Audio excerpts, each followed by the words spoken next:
4 दिन के एहतजाज के बाद 16 तारीख को डीचओ की कॉल दी जाए, इस्लामाबाद की कॉल दी जाए प्रेशर बढ़ाने के लिए, खान की रिहाई के लिए। वो बैरिस्टर सैफ साहब की तकरीर में वो टोटली डिफरेंट था। वो तो ऐसे लग रहा था जैसे एस्टेब्लिशमेंट या माफ़ कीजिएगा वफ़ाक की वो प्रेज़ेंटेशन कर रहे हैं। मतलब 24 घंटे के नोटिस पर आप तैयार हैं, आप एहतजाज की कॉल दे सकते हैं अगर ऐसा मामला करें तो। बिल्कुल, बिल्कुल 100% बिस्मिल्लाहिर्रहमानिर्रहीम, अस्सलाम वालेकुम। मैं हूँ सैबी काज़मी, आप देख रहे हैं फ़ेसबुक और यूट्यूब। सबसे पहले अहम खबरें आपके सामने रखूँ, फिर मेरे साथ शुएब शाहीन साहब मौजूद होंगे। तहरीक-ए-इंसाफ कोर कमेटी के अहम मेंबर हैं और बहुत से मामलात हैं जिस पर उनसे आज डिस्कशन होनी है। इसमें इस वक़्त पहला बड़ा मामला जो पार्लियामेंट का सेशन, उसके लिए मुलाज़मीन की छुट्टियाँ कैंसल कर दी गई। पार्लियामेंट में मुश्तरका सेशन की तैयारियाँ शुरू होगी। एक ऐसे वक़्त में जहाँ शंघाई कॉर्पोरेशन का भी आपको पता है इजलास भी जारी होने वाला है और इसके साथ-साथ ये पार्लियामेंट में वारदात भी करने की कोशिश है। क्योंकि आईनी तरमीम के मामले पर बड़ी अहम पेशरफ्त हुई, इसमें तहरीक-ए-इंसाफ और जेयूआई की मुलाकात में मसवदा तैयार हो गया है। उसमें सुप्रीम कोर्ट में जजेस की तादाद बढ़ाने के साथ-साथ एक सुप्रीम के अंडर 2 अदालतें भी जो है वो बनाने का मामला है, उस पर तहरीक-ए-इंसाफ क्या रज़ामंद होगी? अभी सलमान अकरम राजा साहब ने तो उसे खुशखबरी करार दिया था कि कौन सुनेगी, शुएब शाहीन साहब ने भी यही बात की थी। मौलाना साहब इस वक़्त कहाँ खड़े हैं इस सारे मामले में, क्योंकि उनका रोल बड़ा अहम हो गया है। इसके साथ-साथ इंतज़ार पंजोता जो वकील हैं इमरान खान के और तहरीक-ए-इंसाफ के रहनुमा भी हैं और नईम हैदर पंजोता के भाई भी हैं, और नईम हैदर पंजोता ने अभी हालिया डी चौक में जिस तरह आपने देखा कि एहतजाज की लीड की, जिसकी वजह से एस्टेब्लिशमेंट से सख्त नाराज़ थी, और फिर इमरान खान की मुलाकातों पे जो ही पाबंदी लगी, और ये पाबंदी 18 तारीख तक है। ये ज़हन में रखें, शंघाई कॉर्पोरेशन कॉन्फ्रेंस खत्म हो रही है 16-17 को, उसके बाद 18 से इमरान खान की मुलाकातें शुरू होंगी। तो क्या एस्टेब्लिशमेंट की ये वजूहात हैं कि वो चाहते हैं कि कोई मामला आगे ना आए, या मामला कोई और है? खान की जो सेहत के हवाले से जो खबरें हैं, उसमें कोई सदाकत नहीं है। अल्हम्दुलिल्लाह खान बिल्कुल फिट है, बिल्कुल ठीक-ठाक है। ये बात मैं आपको गारंटी से वसूख से कह सकता हूँ। अभी आप सुन भी लेंगे, बहुत सारे और भी लोगों से मैंने कन्फर्म की है ये बात। तशवीश का ऐसा कोई मामला नहीं, खान की सेहत का, बीमारी का खुदा न खास्ता कोई ऐसा मामला नहीं, बिल्कुल ठीक-ठाक है।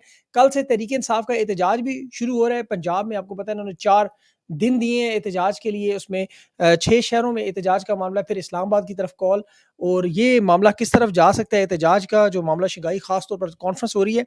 और सऊदी वज़ीर की आमद हुई पाकिस्तान में आज, ये बड़ा अहम मामला इस वजह से है कि सऊदी अरब में आज मोहम्मद बिन सलमान की ईरान के फ़ॉरेन मिनिस्टर से बड़ी अहम मुलाकात, और ये मुलाकात इस तनाज़र में है कि अभी आपने देखा जो लेबनान में हुआ, फ़लस्तीन में हुआ, ये सारा मामला जो है उसके असरात ज़ाहिर है पाकिस्तान पर अल्टीमेटली आते हैं लाज़मी। तो इस सूरत हाल में ये भी मिलने आए हैं और इनकी भी बड़ी अहम मुलाकातें होंगी। अब ये पाकिस्तान से क्या चाह रहे होंगे, क्या मामलात किस तरफ जाएँगे, इसकी भी नज़र रखेंगे। डेवलपिंग स्टोरी है ये भी। ईरान बहुत बड़ी पार्टी है इस पूरे मामले में, आपको पता है इसराइल के साथ। और अभी शबर ज़ैदी साहब जो कि इमरान खान की हुकूमत में एफबीआर के चेयरमैन थे, उन्होंने एक अभी प्रोग्राम में ज़िक्र भी किया कि इमरान खान के बेटे कासिम के एक कमरे में हसन नसरुल्लाह की तस्वीर लगी हुई है। तो इस बात से उन्होंने ये भी साबित किया कि इमरान खान के साथ जो भी मामला हो रहा है इस वक़्त, वो सिर्फ़ और सिर्फ़ इसराइल के इस तनाज़े की वजह से हो रहा है, कि इमरान खान की तरफ से कोई आवाज़ ना आए, पाकिस्तान की तरफ से कोई आवाज़ ना आए, और ये बड़ा अहम मामला है। और इसके साथ-साथ अभी एक और पाकिस्तान की तारीख़ का बहुत ही बड़ा ब्लंडर, यकीन करें, एयरपोर्ट की लीज़, इस्लामाबाद एयरपोर्ट की लीज़ हुकूमत जो है वो दे रही है, और इसमें उन्होंने कंपनियों को इनवाइट किया। यहाँ तुर्की की कंपनी को सिर्फ़ और सिर्फ़ ये देने के लिए इन्होंने पहली दफ़ा तारीख़ में ये वारदात की। जो दूसरे बिडर्स थे जिन्होंने बोली लगानी थी, उन्हें गार्ड्स ने एयरपोर्ट के दाखिले पर रोक लिया, उन्हें अंदर ही नहीं जाने दिया कि वो उस प्रोसेस का हिस्सा बने। इस तरह अफ्रीका के ममालिक में तो हमने सुना है, मज़ाकिया फ़िल्मों में भी हमने देखा है कि जो तंज़ो-मज़ाक की फ़िल्में बनी होती हैं, उसमें एक बड़ी मशहूर फ़िल्म है डिक्टेटर, आपने देखी होगी। उसमें इस तरह के मामलात होते देखे थे, लेकिन ये पाकिस्तान में सचमुच में हो रहा है, क्योंकि तुर्की के साथ इनके ताल्लुकात हैं। सलमान शहबाज के भी सोलर पैनल का मामला था, और यहाँ से इनके किकबैक्स हैं, कमीशन हैं। एयरपोर्ट को लीज़ पे देना एक बहुत बड़ा मामला है। यहाँ से आपको पता है सारी जो मनी लॉन्ड्रिंग का काम है वो भी इनका होता है, यहाँ से इनके माल भी निकलता है। तो इस वजह से एयरपोर्ट का मामला इन्होंने रखा है। अब देखना ये है कि तहरीक-ए-इंसाफ जो है आईनी तरमीम पर, एहतजाज पर, इन तमाम मामलात पर क्या लाएअमल बनाती है, इंतज़ार पंजोता के मामले पर क्या बनाती है, और अब सबसे बड़ा एक और जो अहम मामला है इस वक़्त, पीटीएम का भी जो कौमी जिरगा हुआ, उस पर बाकायदा तौर पर 3 शहादतों की इतलात दी, 20 ज़ख्मियों की भी इतलात है। और उसके बाद अभी सूबाई असेंबली का इजलास हुआ तहरीक-ए-इंसाफ के, वहाँ पर बाकायदा तौर पर उन्होंने कहा कि वज़ीर आला की कमेटी में ये अमन-ओ-अमान के हिसाब से इन्हें बुलाकर बात की जाएगी। लेकिन बैरिस्टर सैफ साहब का एक बड़ा अजीबो-गरीब बयान सामने आया, और उसमें वो पीटीएम को जो वफ़ाक की तरफ से कालादम करार दिया गया, वो उस पाबंदी को तस्लीम कर रहे हैं। ये सैफ साहब का जो नज़रिया था, वो जो बातचीत का अंदाज़ था, वो बिल्कुल ऐसे लग रहा था कि वो वफ़ाक की नुमाइंदगी कर रहे हैं। और बैरिस्टर साहब साहब बड़े अच्छे आदमी हैं, मेरे बड़े अच्छे जानने वाले भी हैं, लेकिन इसके बावजूद जो उनकी माज़ी में अगर देखा जाए तो वो परवेज़ मुशर्रफ के बड़े करीब थे। अली मीन गंडापुर की जो अगवा का मामला था उसकी भी इत्तला इन्होंने दी थी, ज़ाहिर है वो स्पोक्स पर्सन भी हैं, उनकी ड्यूटी भी है। लेकिन ये जिस अंदाज़ में बात हो रही थी वो मुझे बड़ा मशकूक लगा। अभी कौमी जिरगे में तहरीक-ए-इंसाफ को दावत दी गई थी और अभी हाल ही में मंजूर पश्तीन की मुलाकात भी हुई अली अमीन गंडापुर से। तो क्या ये वफ़ाक का दबाव है? ये मामला क्या है असल में कि अफ़हाम तफ़हीम से हल हो सकता है, लेकिन इससे तहरीक-ए-इंसाफ को क्या कोई नुकसान हो सकता है वहाँ खैबर पख्तूनख्वा में? क्योंकि वहाँ पर बहुत बड़ी तादाद में पश्तून आबाद हैं और वो सारे तहरीक-ए-इंसाफ के साथ या इस पीटीएम जमात के साथ जुड़े हुए हैं। इस मामले पर तहरीक-ए-इंसाफ को क्या स्टांस लेना चाहिए, ये भी शुएब साहब से पूछेंगे। बहुत सारे अहम सवाल हैं, मेरे साथ रहें, मिलते हैं एक छोटी-सी ब्रेक। शुएब साहब बहुत-बहुत शुक्रिया सर आपने जॉइन किया। सबसे पहले तो हुकूमत पार्लियामेंट सेशन की तैयारियाँ कर रही है जॉइंट सेशन की। ये शंघाई कॉर्पोरेशन कॉन्फ्रेंस भी है, तो ऐसे में क्या ये सेशन बुलाकर कोई वारदात कर सकते हैं? मेरा नहीं ख्याल कि ये 15-16 तक ये कुछ करने की पोजीशन में होंगे। जो कुछ भी करेंगे सत्ता ना करेंगे, लेकिन हमने अपना प्लान बी भी तैयार कर रखा है, प्लान ए भी तैयार रखा है।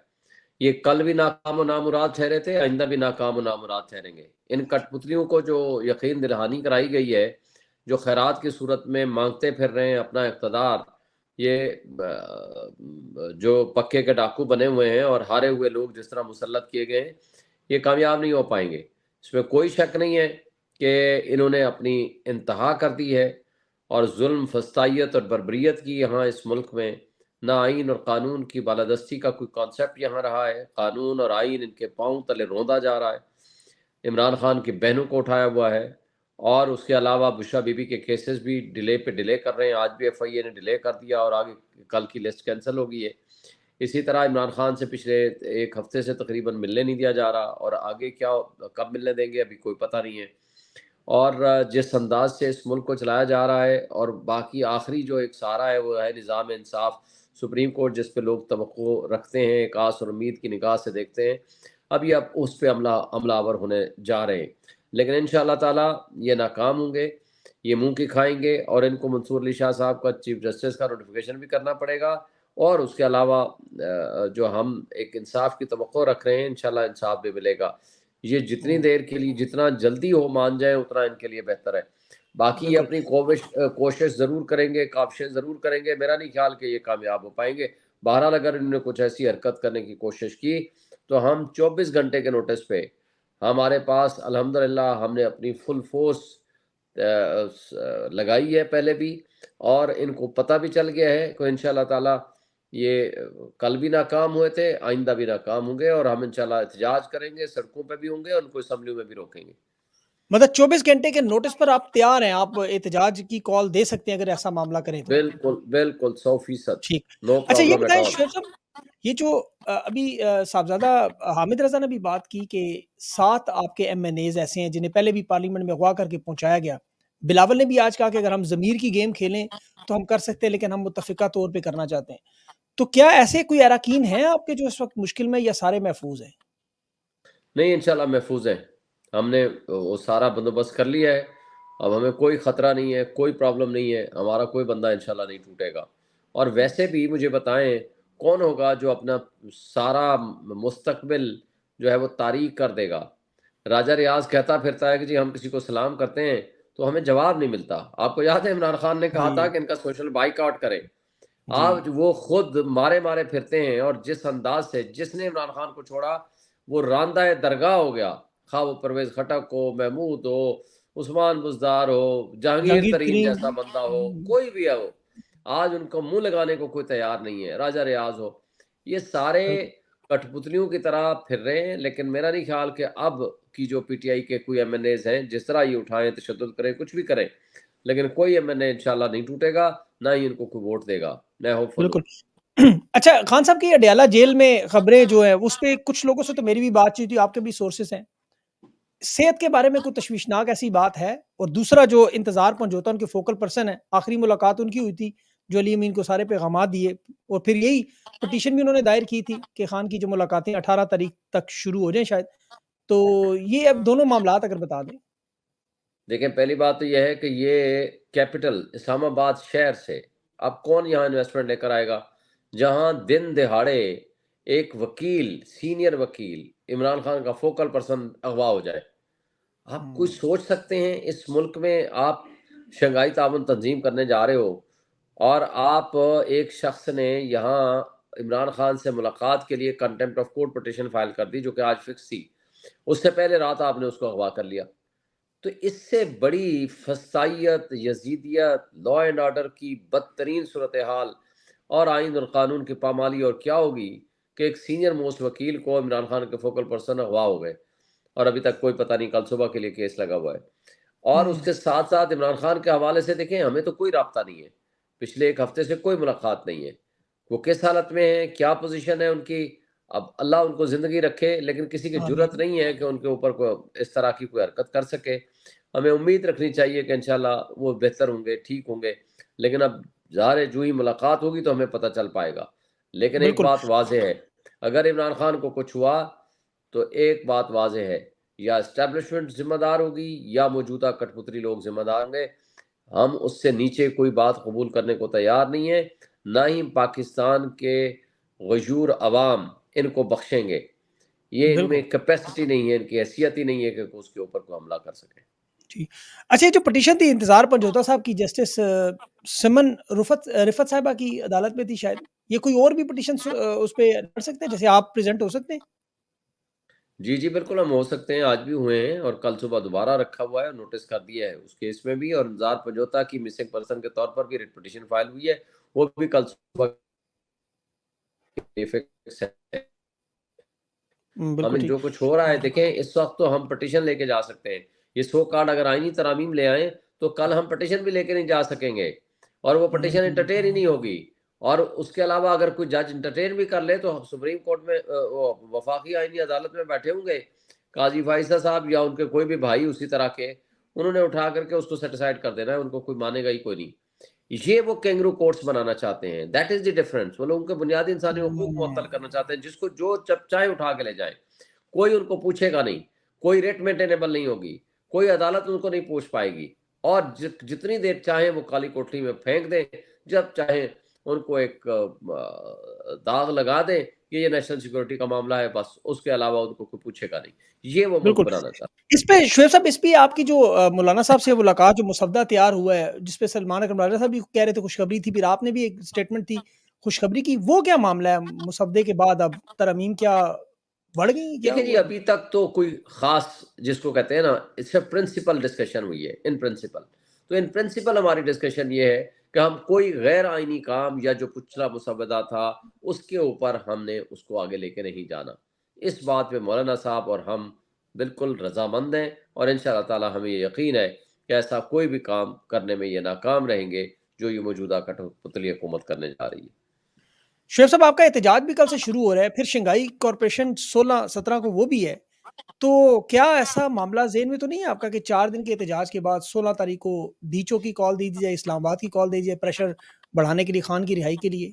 मौका तो वैसे है। लेकिन बिल्कुल हमारे पास लेकिन शंघाई ताउन तंजीम के इजलास ख़त्म होने के फ़ौरन बाद इंशाल्लाह हम देंगे और वो हमारा ऑप्शन खुला है। जो ही हमें कोई ऐसा पता चलेगा या हमारे नोटिस में या हमारे नॉलेज में आएगा, हम भरपूर न सिर्फ एहतजाज भी करेंगे, बल्कि हम इंशाल्लाह ताला हम अपने सारे plan A, plan B execute भी करेंगे। शुएब साहब, आज पीटीएम का जो मामला हुआ, ये बहुत बड़ा मामला है। बैरिस्टर सैफ साहब की अभी जो सामने आया स्टेटमेंट, आप खुद एक जमहूरी आइनी पार्टी हैं, किसी आपके ऊपर भी कालादम करने का अभी तहरीक-ए-इंसाफ पे वो लगे रहे, कोशिश करते रहे, वफाक ने कोशिश की, जिस पे हम सब लोग अभी भी उसमें मुसवदे में उन्होंने एक वारदात की होगी, लेकिन अब पीटीएम को उन्होंने करार दे दिया, जो बैन कर दिया, कालादम कर दिया। सूबे में आपकी हुकूमत है, वहाँ से कोई रिस्पॉन्स उस तरह का नहीं आया, जिस तरह एक जमहूरी पार्टी के तौर पे आना चाहिए था आपकी तरफ से। देखें, हमने आज ही इसी मौजू पे ओनली वन पॉइंट एजेंडा पे पॉलिटिकल कमेटी की मीटिंग की है। जी, जी। हमने इस पाबंदी को बिल्कुल मुस्तरद कर दिया है। हमने इसको जमहूरी रिवायात के बरअक्स और आइनी हकूक के बरखिलाफ इसको डिक्लेयर किया है और उसके अलावा जिस तरह वफाक ने चीफ सेक्रेटरी और आईजी को मिली भगत करके उनको इस्तेमाल किया है इनोसेंट शहरियों के ऊपर, उनकी शहादत में और इस इशू के ऊपर रुकावटें पैदा की हैं, हम उसकी शदीद मजम्मत करते हैं और इंक्वायरी का भी मुतालबा करते हैं और इस हवाले से आज हमारी मीटिंग हो चुकी है और हमने जी, एलामिया भी जी। जारी कर दिया।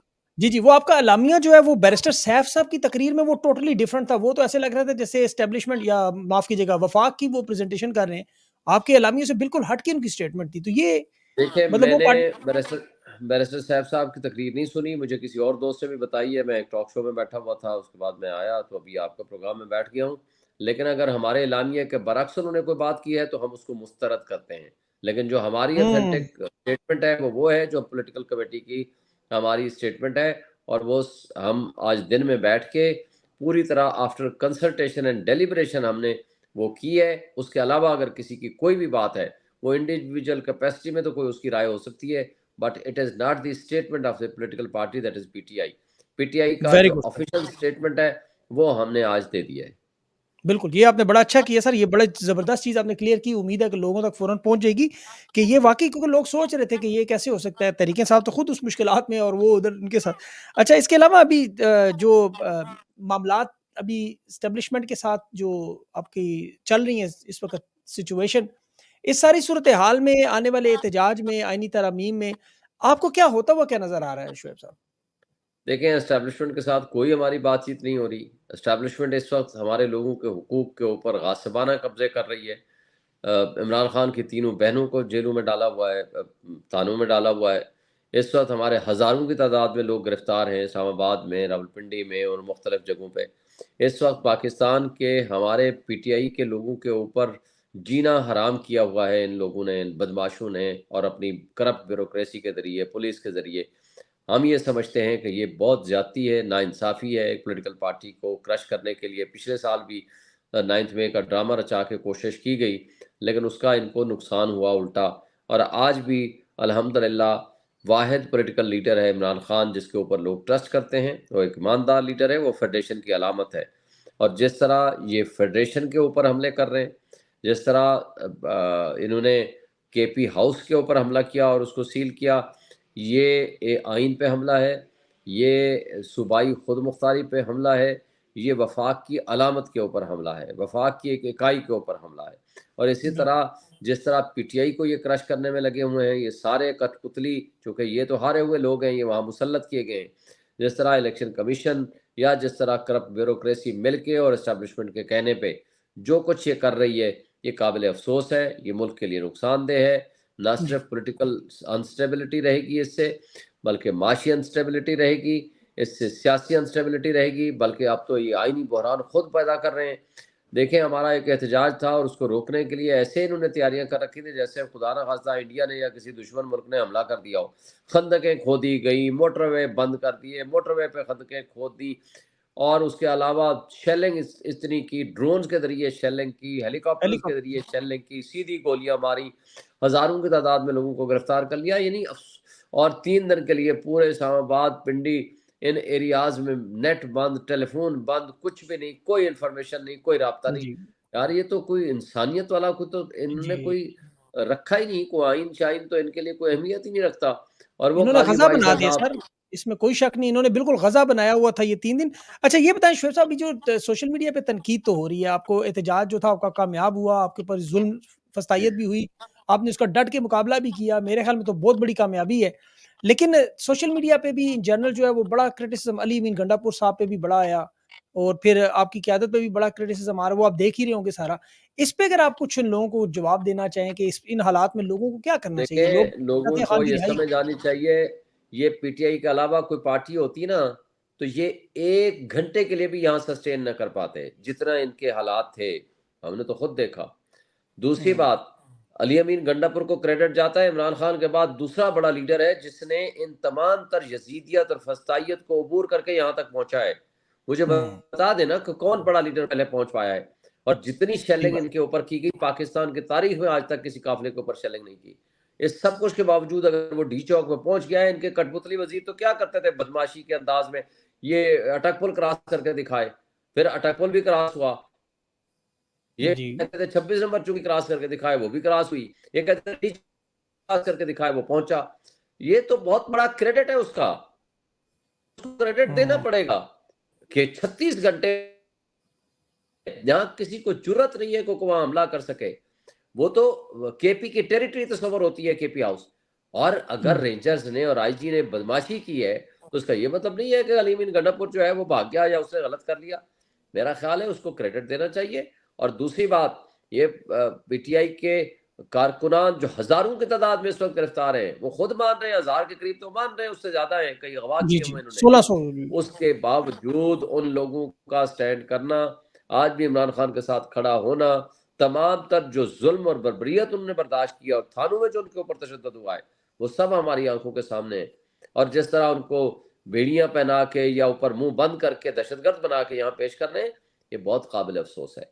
ये जी, शोएब इसका साहब इनको आपकी भी एक हिसाब देना वीडियो नज़र पड़ेगा। आई थी आपकी भी एक वीडियो नज़र आई थी, आप उसमें धमाल डाल रहे थे या पता नहीं नाच रहे थे, उधर आंसू गैस पीछे चल रही थी, तो वो क्या मंज़र था? वो बड़े खुश लग रहे थे वहाँ। मैं गया उनके साथ ज़ाहिर शिरकत करने के लिए, तो मुझे देख के वो ज़ाहिर कारकुनान, हमारे भाई, दोस्त, वो इतने खुश हुए। उन्होंने कहा जी आएँ, वो गाने लगाए हुए थे उन्होंने गाड़ी के साथ, उन्होंने कहा जी आएँ हम डांस करते हैं, मुझे भी कहते हैं आप आएँ साथ लगें जी। वो इमरान खान के वो हक के वो तराने थे, तो बहरहाल हम उनके साथ खड़े रहे, उनके साथ हमने भी उस धमाल में शिरकत की। और और उसी के ऊपर शेलिंग हो रही थी। हमने मास्क जी, पहना हुआ था मोस्टली, और कई नौजवानों ने तो मास्क भी नहीं पहना हुआ था। बिल्कुल, सामने शेलिंग हो रही थी, सामने।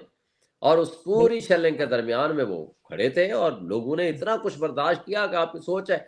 मैं बताऊं, जिस जगह पे ये रोड थी उसके लेफ्ट एंड राइट के 8-10 सेक्टर्स जो थे ना, वहां भी आप नहीं रह सकते थे। जो ओह! वहां बुजुर्ग, मरीज या कोई बच्चे थे, उन लोगों के लिए जीना मुमकिन नहीं रहा था, इतनी शेलिंग की है। बिल्कुल, ये सर है आप वो लोगों ने वाक़ई जज्बा। जी, इसमें कोई शक नहीं कि आप लोगों ने वाक़ई बड़ी जवानमर्दी से अवाम ने और आप लोगों ने मैं इसी चीज़ पे हैरान हूँ, जो लोग कहते हैं लीडरशिप नज़र नहीं आ रही, लीडरशिप वो शुएब शाहीन मौजूद है, आमिर मुग़ल मौजूद है, शौकत बसरा मौजूद है, सद्दाम जी सारे मौजूद हैं, तो लीडर अब क्या नहीं लीडर क्यों नहीं मानते आप कौन से लीडर चाहिए? मुझे ये समझ से बाहर है मेरी।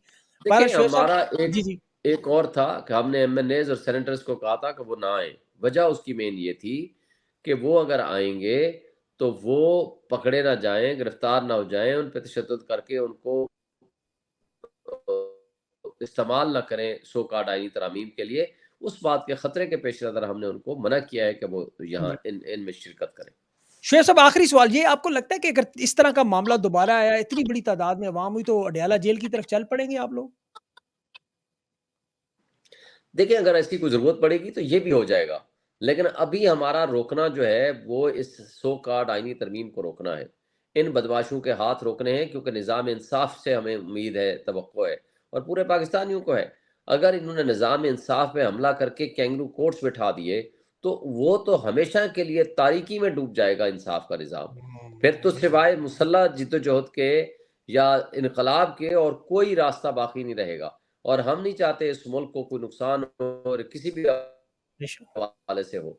हम ये चाहते हैं कि इस बिल्कुल। मुल्क को निज़ाम इंसाफ को चलने दें, आइन और कानून की बालादस्ती जो है वो रहने दें, मुल्क में जमहूरियत को चलने दें। यही हमारे पाकिस्तान के मुस्तकबिल का वाहिद हल है और उसकी बेहतरी के लिए बिल्कुल, तभी मुमकिन है, वरना कोई और ऑप्शन नहीं होगा। बिल्कुल सही। अल्लाह करे सर इन्हें अकल आ जाए, इन्हें हिदायत आ जाए। बहुत-बहुत शुक्रिया शोएब भाई आपने अपना टाइम दिया। इंशाअल्लाह विल बी इन टच।